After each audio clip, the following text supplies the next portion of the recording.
Welcome to tonight's collection of horror stories.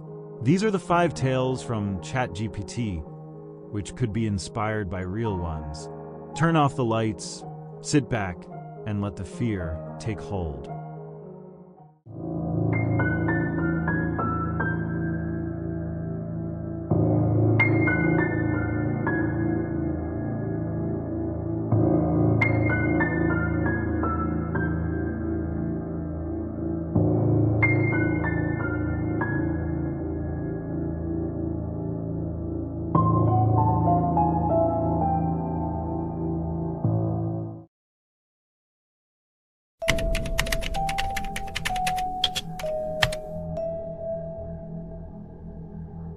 Sarah had always been independent, moving into her own place after college. But when the rent got too high, she found a roommate, Lisa. They barely knew each other, but Sarah figured it would work. It did, for a while. The 2 women rarely spoke, and that suited Sarah just fine. But one night, when she got home late from work, everything changed. Sarah thought it was odd. Lisa was always careful about keeping her door closed. But tonight it was wide open and the light was on. She peeked inside. No one was there, but the room felt off, as if something had been moved, something out of place. The next morning, Lisa wasn't home. Sarah assumed she was out. But that evening, when she returned, Lisa's room was still empty.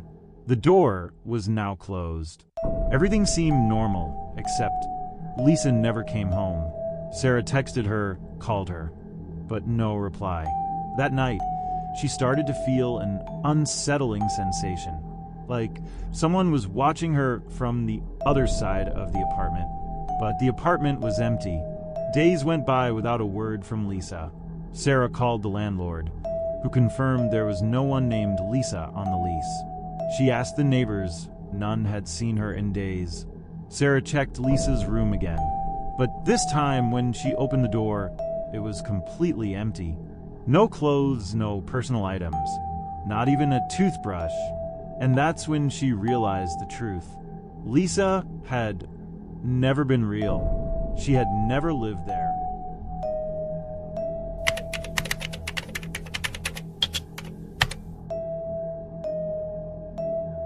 Michael had always been close with his family. He spoke to his mother every evening, checking in, laughing about the day's events. But one night, when he was alone, something strange happened. His phone rang. The screen flashed his mother's name. Hello? He said, but there was nothing on the other end, just static, a heavy, labored breathing that sent a shiver down his spine. He called out, but only silence responded. He tried again, no answer. Confused, he called his mother back, straight to voicemail. A few minutes passed, and then the call came again. Michael, don't open the door. The voice croaked, faint but unmistakable. He's coming. He's right behind you. His heart pounded in his chest. He spun around, but the room was empty. No one there. He was alone, but the fear lingered. Michael sat frozen, staring at the door. Was someone outside? Was someone really coming for him? He rushed to his mother's house, terrified. But when he arrived, his mother greeted him as if nothing had happened. She was sitting at her kitchen table, smiling, perfectly fine. Michael, what's wrong? Why are you acting like this? She asked, but Michael knew. She had never made that call. And the person behind him wasn't a stranger.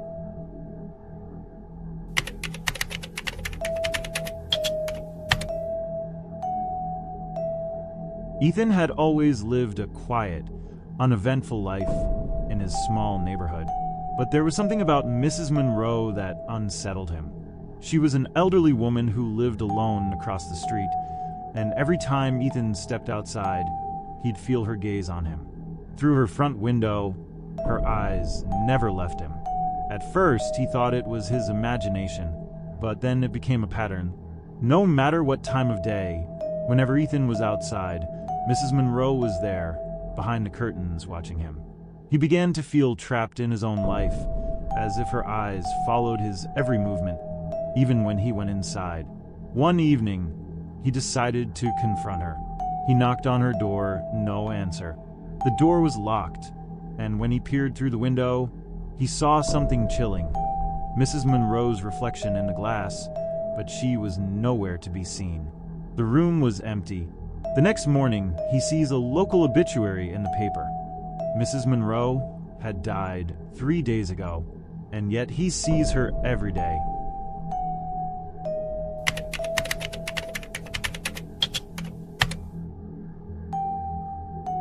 It was a house like any other, quiet, old, and forgotten by time. The air smelled faintly of dust and something else, something cold. The clock on the wall ticked with an eerie rhythm, each second dragging on longer than the last. But something had changed. At first, it was subtle, a slight chill, the faintest whisper of movement in the corner of the eye. But it didn't stop. The whispers grew louder, more urgent, like they were calling from the walls themselves. She tried to ignore it, tried to convince herself it was just the wind, the house settling. But the voices, they never stopped.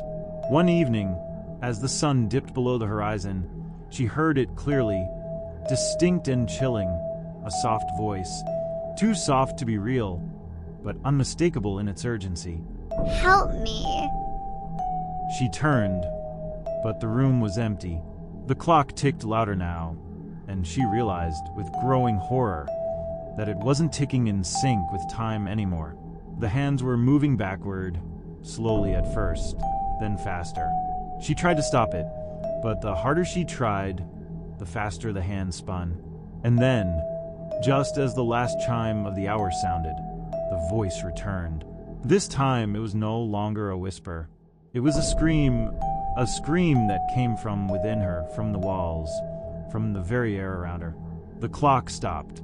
Everything stopped, but it was too late. In the stillness of the room, she was no longer alone.